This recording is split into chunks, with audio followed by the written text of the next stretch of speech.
Triggers are the foundation of complete automation, where processes are executed without human involvement. Without triggers, you can run an automated process manually, which we demonstrated in one of the past videos, or create an on-duty robot that will monitor some change and perform actions when it occurs. How can the trigger be configured? Let's find out. First of all, let's clarify what happens when a trigger is fired. A job is created to start the robot to execute a certain process. Also, some data about the task to process can be attached to the created job. But let's move step by step. First an overview and then practice. Triggers are configured in the Triggers section. In the general settings, you set the name of the trigger. In description, you can explain to your colleagues why it was created and leave important notes. Next, select the process that will be executed when the trigger is fired. It is also possible to limit the number of times the trigger can be activated before it becomes disabled. And also you can disable the trigger manually. In the Robots tab, you specify the robot that should execute the process. Or you can specify a group of robots responsible for execution. Also, here you can limit the number of robots that can simultaneously execute the process started by this trigger. For example, if you specify one, job will be assigned to any unoccupied robot in the group. In this case, if the trigger is fired again, the new process will not start executing until the previous one is finished. The remaining tabs are used to configure events and triggering conditions, and they can be combined. The Schedule tab is for all time-related settings. First, it is the limitation of the time period. Before the start and after the end, the trigger will not be fired. You can also provide specific days that the robot will not run. In order to do this, first you need to create a calendar type asset in the Assets section. Pick the days in it and then select the asset in this field. Next is the time limit of the execution of a single job created by a trigger, specified in hours and minutes, individually for two types of process termination: immediate abort and sending an event to the running process that will direct it to the termination path according to its design. These were limitations. For periodic triggering, it is necessary to switch the mode to Process on Schedule. Then you will be able to specify the trigger frequency. The same can be achieved by providing a cron expression. Next, settings for triggering on events in email accounts and orchestrator queues. More on that later. Right now, let's set up a trigger that will fire once an hour and launch the process from one of the past videos, using any available robot. The trigger is created, activated, and we are in a Jobs section waiting for it to fire. The job appeared. It says that the robot must perform this process. In the Robots section, we can see that the robot has started executing a job.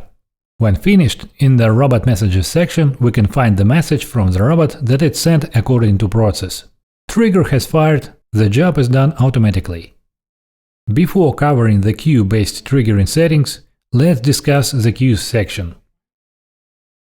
Queues is a powerful mechanic that allows robots to process a stream of requests or documents, any periodically generated data units to be processed.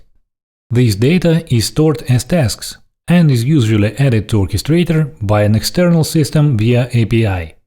Also, the robots themselves can create new tasks. Queues can serve different purposes depending on your needs. You can turn a complex process into a conveyor belt, where robots will each do their part in the work and pass the result to the next one. This process can be non-linear. Moreover, not only unattended, but also attended robots can work with queues. So you can combine a fully automated part of the process with a part that requires human involvement and control. Queues can be a load balancing tool when robots are not activated while there is no or not enough work for them, and vice versa. If there is too much work to do, more robots are engaged. Let's create a new queue. I will call it Orders New, because in my scenario it should contain new orders from the online store. In this queue, I will create a new task and name it by the order number.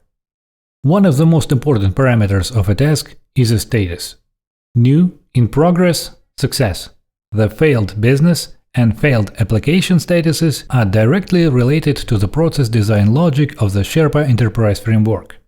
The postponed status blocks task processing until the time specified in the postponed field. When this moment arrives, the task will switch to status new. Tasks that have been in the created or in progress status for too long switch to the abandoned status. You can set the limits in the queue settings, and also there is a global limit of 24 hours. Another important parameter is the priority of a task. Tasks with a higher priority are processed earlier than those with a lower priority. The highest priority is deadline. If you fill in the deadline field, at that time the task will automatically get this priority level. In the queue settings, you will find a limit on how long tasks can be in created or in progress status before they are assigned an abandoned status. There is also settings for changing task status depending on a job status, auto retry for different statuses, and the limit on attempts to process a task. When retrying a failed or abandoned task, a copy of it will be created with a retry sequence number and the reference to the original task. Besides the fact that even the task name itself can be a carrier of available information for processing, the task has an ability to store various data. These can be text or structured data in the form of text, or a table, or a hash table. Let's move to Sherpa Designer and see how robots can interact with the contents of the queue section. All the necessary blocks can be found in the Orchestrator tab. Get last task. It gets the task with the highest priority in queue, which you specify in the only required field. You can also request a specific task by filtering the request by task GUID or name. Or you can filter by specific status, priority, tags, creation period. Mark in progress can be a very important setting. It assigns the task status in progress at the very moment of the task request, so you can be sure that two robots will not start processing the same task. And of course, all information contained in the task and necessary for its processing is stored in the variables specified in the output section.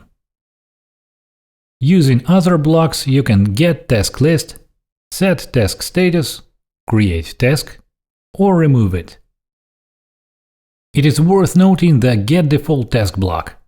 It is used to get the task that is specified in the job that starts the execution of the process.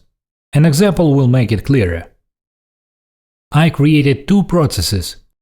The first, dispatcher, visits the website and collects information. If new entries have been added since the last visit, they are stored as tasks, which the robot creates in the unprocessed queue. For this process, I will create a periodic trigger.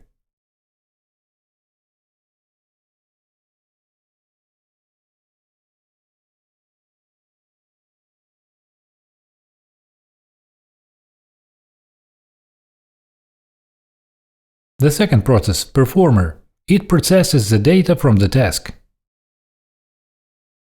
For this process, I will create a trigger that will fire when a new task appears in the unprocessed queue. In the simplest implementation, the robot performer would turn on to process the task that activated the trigger and then turn off. This logic can be modified so that after the default task is processed, the robot also processes the other new tasks in this queue within a single run. In such a case, it may be useful to set an upper limit on the number of new tasks in a queue that will cause triggering.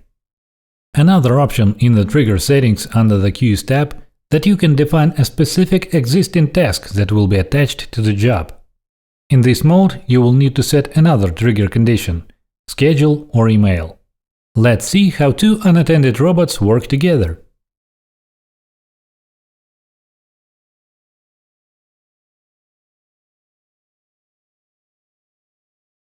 The dispatcher robot turned on schedule. As we can see, it created a new task. This activated the trigger, and now the performer robot is launched. One job is created by a scheduled trigger. We see the assigned robot, the name of the process, and the status, that is success. This robot has completed its job. The second job, as we can see by its status, is still in progress. Unlike the first one, it has an attached task containing the data to be processed. Jobs are done, robots are disconnected, while waiting for new triggers. In this example, the robot processes one task per each run. However, a robot scenario can also be designed so that it processes multiple tasks within a single run. You can learn more in our Sherpa Enterprise Framework video.